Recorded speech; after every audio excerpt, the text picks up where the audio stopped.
Thrissur corporation അത്യാധുനിക parking സംവിധാനമായ multi level robot പാർക്കിംഗിന്റെ നിർമ്മാണം അവസാന ഘട്ടത്തിലാണ്.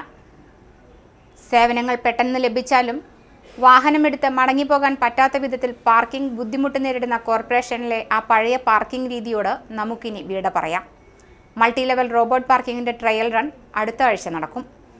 3 കാർ പാർക്ക് ചെയ്യാൻ പറ്റുന്ന സ്ഥലത്ത് ഒരേ സമയം 12 കാറുകൾക്ക് പാർക്ക് ചെയ്യാൻ കഴിയുന്ന രീതിയിൽ സജ്ജമാക്കിയിട്ടുള്ള പുതിയ സംവിധാനമാണ് ഉദ്യോഗസ്ഥർക്കും കോർപ്പറേഷനിൽ എത്തുന്നവർക്കും ഒരുപോലെ ആശ്വാസം നൽകുന്നതിനായി സജ്ജമാക്കിയിട്ടുള്ളത്.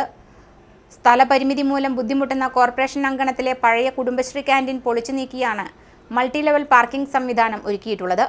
ട്രയൽ റണ്ണിന് ശേഷം ചുറ്റുമുള്ള ഭാഗം കവർ ചെയ്യും. അതിന് 3 ആഴ്ചയോളം സമയമെടുക്കും.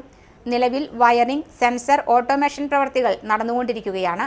കോർപ്പറേഷൻ കെട്ടിടത്തോളം ഉയരത്തിൽ ഒരുങ്ങുന്ന ഈ അത്യാധുനിക സംവിധാനത്തിന് 80 ലക്ഷത്തോളം രൂപയാണ് ചെലവ് വരുന്നത്. ജനറൽ ആശുപത്രി അങ്കണത്തിലും ഇതേ രീതിയിലുള്ള സംവിധാനത്തിന്റെ സ്ട്രക്ചർ വർക്കും മെക്കാനിക്കൽ വർക്കും കഴിഞ്ഞിട്ടുണ്ട്. കോർപ്പറേഷൻ നിർമ്മാണം പൂർത്തിയാക്കുന്ന മുറയ്ക്ക് ജനറൽ ആശുപത്രിയിലും നിർമ്മാണം ആരംഭിക്കും.